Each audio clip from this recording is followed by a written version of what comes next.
If you're getting ready to sell your house, the wrong design choices could cost you thousands, or worse, turn buyers off before they ever walk through the front door. You see, what used to be on trend, say 5 years ago, it's now exactly what buyers are trying to get away from.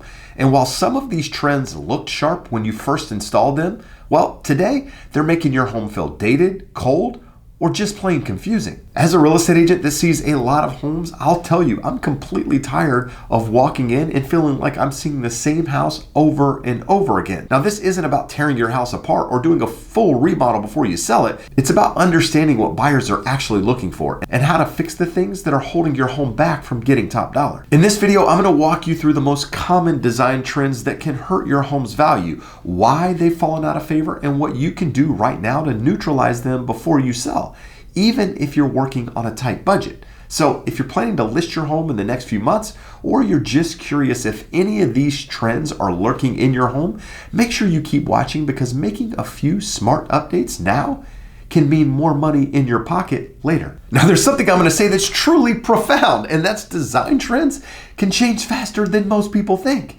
What felt modern, say 5 years ago, might actually be hurting your listing today. And remember, when you're selling, your goal is broad appeal. Remember, the more exposure you get on a home, the more demand you're going to get. But in order to turn that demand into a higher price, you need people to actually want the product. So you're no longer designing for you, you're actually designing for your buyer. Now today, I want to start with the most obvious offender that I'm seeing in almost every single property that I'm walking to, and that's gray overload. Gray walls, gray floors, gray cabinets, gray countertops. It's literally everywhere. And not only are buyers tired of it, and that's because too much gray can feel lifeless, especially when it's wall to wall. Today, buyers want warmth. They want natural wood tones. They want neutral paint. They want earth-inspired textures. They want a space that actually feels like home. They want to feel comfortable walking into a property. They don't want to feel sterile, like they're walking into a doctor's office or to a hospital. So in order to appeal to the most amount of buyers out there, you want to warm up the space with, say, wood elements, natural textures, or in some cases, changing the paint from, say, a cold gray to a soft white, or even some sort of grayish. Now, I realize what I'm talking about today is going to piss a lot of people off, because you're going to say, well, Jeb, this is my house. I should be able to do what I want to with it.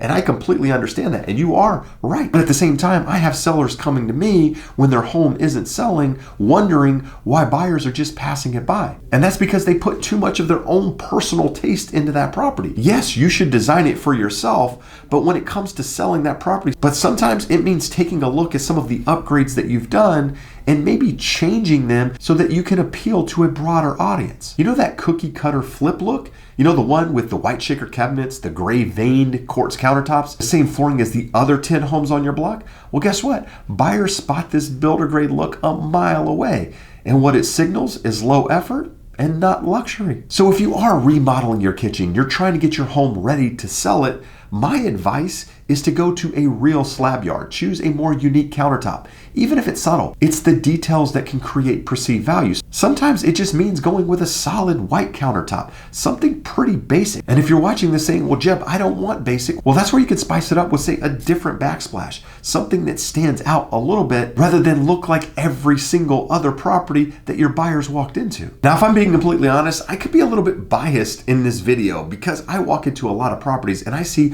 way more homes than probably you do as a seller. But what I'll say is that the gray veined quartz countertop absolutely drives me insane. And that's because almost every single property that's been updated that has quartz countertop has the exact same one. And while earlier I said it signals low effort and not luxury, the reality is not only does it signal not luxury, it signals cheap in many ways, because it's the same countertop that you can go get from any supplier out there. So while none of us want to spend extra money that we don't have to, but what I will say is spending a little bit of extra money on these major focal points in the kitchen, like the island countertops, like the countertops in the kitchen, it can have a huge impression on the buyer. Now, before we dive into the next design fail that I'm seeing a lot of, I'd like to take a minute and ask a favor. If you find any value in my videos at all, do me a favor and hit that thumbs up.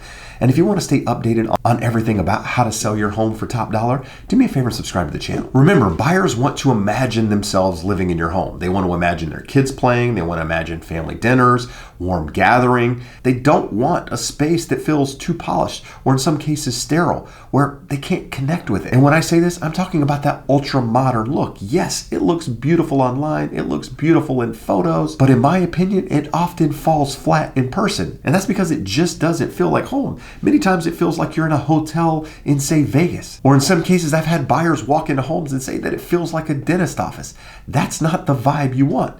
The way to fix this is with textiles, with rugs, with curtains, with layered lighting. Make it feel like a home. Now, I said this earlier in the video, the goal here isn't to have you do a full remodel on your home. That's not it at all. What we're trying to do is appeal to the biggest audience that we can. Remember, the more demand we have something, ultimately, the higher price we're going to get for that thing. So when it comes to housing, we want to appeal to the most amount of buyers out there. So before you run off and do a bunch of remodeling on your home or think that you need to do a certain thing before selling your home, make sure you're talking to a professional real estate agent in your market, someone that not only understands your market, that sells in your market and can guide you in the right direction, somebody that can walk through the things that I'm talking about in today's video and tell you whether or not it actually makes sense for you. Maybe in your market, buyers are actually looking for the things that I'm talking crap on now. Or maybe in some cases, the buyers are right in line with what I'm saying. Either way, talk to an agent before you spend any money, just so that you can maximize the bang for buck that you're putting into any sort of remodel. Now, if you're watching this, you're not sure where to start, I put a list together of vetted real estate agents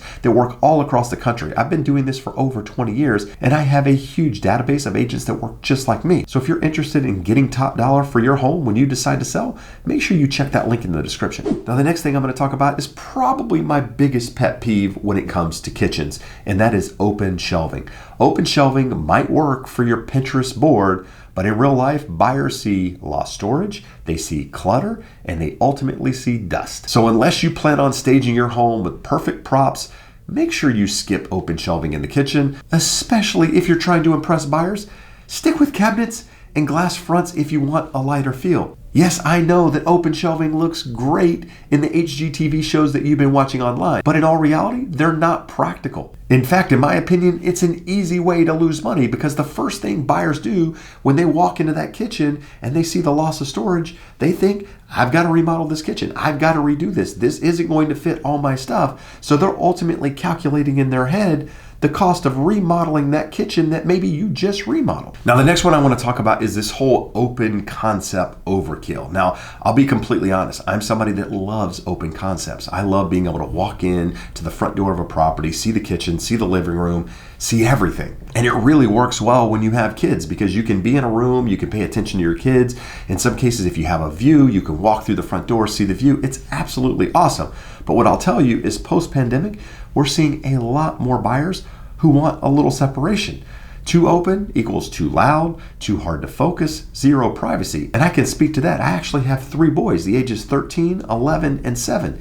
And guess what? When they're loud, they're wrestling, they're arguing, there's absolutely nowhere to get away. In fact, in 2023, when we bought our new home, this home has 2 separate living rooms, which was actually a welcome blessing for us because we had been in a house that had that completely open concept right in the pandemic when the kids were home and we were all together for, almost a full year. In fact, when we moved to that new property, one of the things that we liked about that property is that it did have separate living rooms. Yes, we could all be together in one room off the kitchen if we wanted to be, but we could also close a door where we could have 2 separate living areas as well as separation. Now, if your layout is already open, you can use things like rugs or in some cases furniture to define zones. Now, if you're considering opening walls before selling, again, talk to a local real estate agent because depending on where you are, you could be making it less desirable. Now, earlier in the video, I talked about maybe going with a neutral countertop and using the backsplash in order to help your property stand out.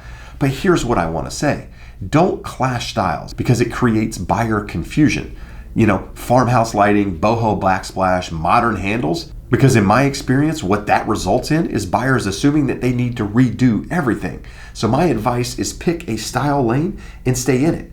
Now, you don't have to be boring, just be intentional with how the home flows from room to room. And going back to, say, the backsplash, you don't need loud patterns, you don't need patchwork tile, you don't need wall-to-wall wallpaper. All of these things are style risk, and they may be in right now, but here's the thing. As we've discussed, trends move very, very fast. So use these things sparingly. Maybe use one wall in wallpaper to help it stand out. Or if you want to use wallpaper, maybe do a bathroom in wallpaper. But don't wallpaper every single room. And don't carry the patchwork tile all throughout the house, because that's a hard pass for most buyers. Now, so far we've talked about trends on the inside of the house. I want to take one and go outside of the house. That stark black and white paint scheme that everyone is doing right now? Well, guess what? It looks absolutely great until that black fades. And the same can be said for those people actually going with a black exterior on their home for the entire exterior. I will say it looks absolutely amazing until the sun hits it over a period of time. So if you are someone planning on going with these dark colors on the exterior, just make sure you're going with a quality paint and you're touching it up as necessary. But if you're one of those people planning on painting your orange roof tiles black, please don't, because what I'm seeing at the moment is a lot of black roofs with a lot of orange specks in them. So if you are someone planning on painting your roof,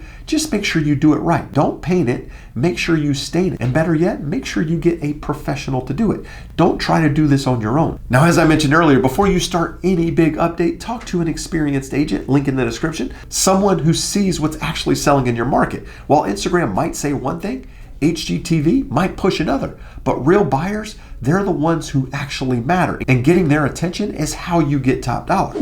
If you found this video helpful, give it a thumbs up, and if you're getting ready to sell and want honest advice on what to fix or leave alone, make sure you leave a comment below or reach out. I'm here to help. And if you want to learn what never to agree on when selling your house, make sure you watch this video right here next.